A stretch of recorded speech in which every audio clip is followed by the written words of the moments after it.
Ça me fait penser, mais mieux je ne parle pas de ça. Ça me fait penser à un braquage la semaine, la semaine passée, à la dernière minute, Fulham contre-attaque et puis Fulham va mettre le deuxième but. Chelsea qui perd ce match à domicile à Stamford Bridge, c'est vraiment une mauvaise opération. Bonsoir à tous les copains, j'espère que vous allez bien. Bienvenue sur notre canal Parlons Sport avec Ivanov. On va rentrer direct dans le vif du sujet. Aujourd'hui, on avait la journée du Boxing Day qui a commencé à 13h30 avec Manchester City Everton. Manchester City qui marque un but très tôt de Bernardo Silva et égalisation de Ndiaye. Deuxième période, il faut préciser qu'il y a Haaland qui rate le penalty. Par contre, Manchester City font une mauvaise opération parce que sur les derniers matchs déjà, je crois que Manchester City c'est une victoire pour, je crois, 3 matchs nuls et le reste sont des défaites. Manchester City aujourd'hui fait vraiment dans le noir. Hein. Je pense qu'en Angleterre, il n'y a pas pire actuellement. Pep qui n'a plus la solution avec ses joueurs. Bernardo Silva qui n'a plus aussi des peps. De Bruyne qui est maintenant sur le banc, problème physique. Haaland, statistiquement, ça ne suit plus. C'est un but en 7 matchs. Alors là, je sais pas c'est quoi la solution miracle pour Pep cette année, mais après Pep a dit qu'il va se battre. Je pense qu'il ne va pas fuir, il assume la position, même si c'est vrai qu'il a tendance à se plaindre qu'il n'a pas ses joueurs. Les joueurs sont blessés, Foden n'est pas au top, De Bruyne a les pépins physiques, etc. Mais bon, je pense qu'il n'y a rien à dire hein, si tu n'es pas en forme. Si tu n'es pas en forme, si tu n'es pas au top, c'est juste déplorable. Mais bon, après, on espère que la deuxième partie de saison, ça essaie de changer. Et puis, on verra un peu l'évolution des choses. Après, on avait à 16h, je crois, on avait, je crois, 5 matchs à 16h. Crystal Palace Bournemouth qui finit par 1-0-0. C'est vrai qu'il y a eu un but de Bournemouth qui a été refusé hors jeu avec la VAR. Après avoir observé la VAR, on a décidé d'annuler le but de Bournemouth. Donc là-bas, c'était quand même équilibré. Hein, je crois 50-50 de possession. C'est vrai qu'il y avait un léger avantage en faveur de Bournemouth qui n'a pas su concrétiser quelques actions. Chelsea-Fulham, vraiment, c'est le match que j'ai regardé, Chelsea-Fulham, sur les 5 matchs que c'est joué en simultané à 16h pile. Par contre, Chelsea font une mauvaise opération parce que je crois ils perdent les points sur Liverpool. Déjà qu'ils avaient fait le match nul contre Everton la dernière journée. Sinon, l'avant-dernière, aujourd'hui c'est leur dernière journée si on doit parler comme ça. Chelsea qui fait 0-0 à Everton et aujourd'hui qui s'est fait braquer par Fulham. Ils ont bien entamé le match, ils étaient bien concentrés dans le match. Cole Palmer ouvre le score, tranquillement, technique, il ouvre le pied. Je crois que ça passe entre les pieds du défenseur. Et en même temps, il a juste, je crois, c'est l'ancien gardien d'Arsenal, là, c'est qui Leno, ouais, Leno. Donc 1-0, facile, Chelsea qui domine le match, gros match de Caicedo en milieu de terrain avec Enzo Fernandez.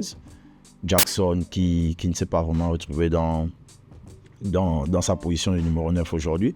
Mais il y a Fulham qui égalise derrière avec Wilson, 1-1, et qui s'est fait, en fait, je veux dire quoi, Fulham à la dernière minute, ça me fait penser, mais mieux je ne parle pas de ça, ça me fait penser à un braquage la semaine passée, à la dernière minute, Fulham contre-attaque, et puis Fulham va mettre le deuxième but. Chelsea qui perd ce match à domicile à Stamford Bridge, c'est vraiment une mauvaise opération parce que Chelsea aujourd'hui, ils sont à 35 points, Liverpool à 39 points. Donc il y a déjà 4 points d'écart et Liverpool a 2 matchs de retard sur Chelsea. Ça veut dire que si Liverpool gagne ces 2 matchs de retard, ils vont passer à 45 points et ça va faire 10 points d'écart entre les deux. Et c'est énorme quand on sait que Chelsea avait déjà recollé, je crois, à 5 points de Liverpool et en 2 journées, s'est retrouvé à 10 points si Liverpool gagne les 2 matchs de retard sur Chelsea parce que Chelsea, rappelons, le deuxième du championnat, Liverpool est premier avec 16 matchs joués, je veux dire, et Chelsea qui a 18 matchs joués. Donc c'est vraiment une grosse mauvaise opération pour les hommes de Maresca parce qu'en 6 points possibles, ils n'ont pris qu'un seul point alors qu'ils sortaient d'une série de victoires consécutives en championnat. C'est vraiment une mauvaise opération. Newcastle, facile, qui s'est baladé. Moi, je m'attendais quand même à un match relevé. Je crois que je pronostiquais avec mon frangin, les 2 équipes marquent, mais comme je dis toujours, le football, c'est juste sur les détails. Facilement, Newcastle s'est imposé par le but de Gordon qui a marqué très tôt après Isaac et Jolinton le match s'est soldé 3-0. Après, c'est vrai qu'il y a John Duran qui prend un carton rouge à la 32e minute. Bon, je sais pas, hein, est-ce que le carton rouge de Duran, est-ce que moi je l'aurais sifflé carton rouge, je sais pas. Mais la première fois, en fait, quand il tacle, tu as l'impression qu'il glisse, il perd l'appui, en fait, avec le pied gauche. Mais je comprends pas comment sur son deuxième appui, le pied droit, il marche sur le dos du défenseur. C'est-à-dire, il a beau piétiner le pied gauche, on peut se dire c'est une erreur. Mais la deuxième fois, tu ne le piétines pas, tu cherches à l'esquiver, en fait. Mais lui, il a marché sur le dos du défenseur et l'arbitre qui a donné carton rouge direct. Et je pense que c'est là où le match a basculé parce qu'on était à 0-0. Quand ils ont pris le carton rouge, bon, non, je crois qu'on était à 1-0. C'est Gordon qui avait déjà marqué 1-0. Donc, à la 32e, Duran prend le carton rouge alors qu'ils sont menés 1-0. Et facilement, Newcastle déroule avec Isaac. Isaac, très technique. C'est vraiment un neuf qui me plaît beaucoup, Isaac. C'est quelqu'un qui est à l'aise, balle au pied. Il a un bon positionnement, il joue de la tête. Vraiment, Isaac, c'est un top. Je pense qu'il doit sortir de Newcastle. Ça, c'est mon avis. Hein. Ça reste mon avis. Nottingham Forest. Par contre, Nottingham Forest, quelle saison? Je crois qu'ils sont troisième. Ils sont montés troisième. 18 matchs joués. Ils sont montés troisième, 34 points derrière Chelsea à 1 point. Ils ont recollé à 1 point de Chelsea. Waouh! Ouais, 4 victoires d'affilée. Hein. 4 victoires d'affilée, Nottingham Forest. Nottingham Forest vraiment est dans sa saison. Après, ça va tenir combien de temps? Rappelons qu'ils se sont imposés 1-0 hein, face à Tottenham. But de Elanga, tranquille. Tottenham a eu quelques occasions, mais ils n'ont pas su recoller au score. Mais Nottingham Forest, vraiment, il faut féliciter le match Nottingham Forest quand même. Ouais. Être troisième aujourd'hui à 18 journées, sachant qu'on est en Première Ligue, devant Arsenal, devant Newcastle, devant City, Aston Villa, Brighton, Tottenham, etc.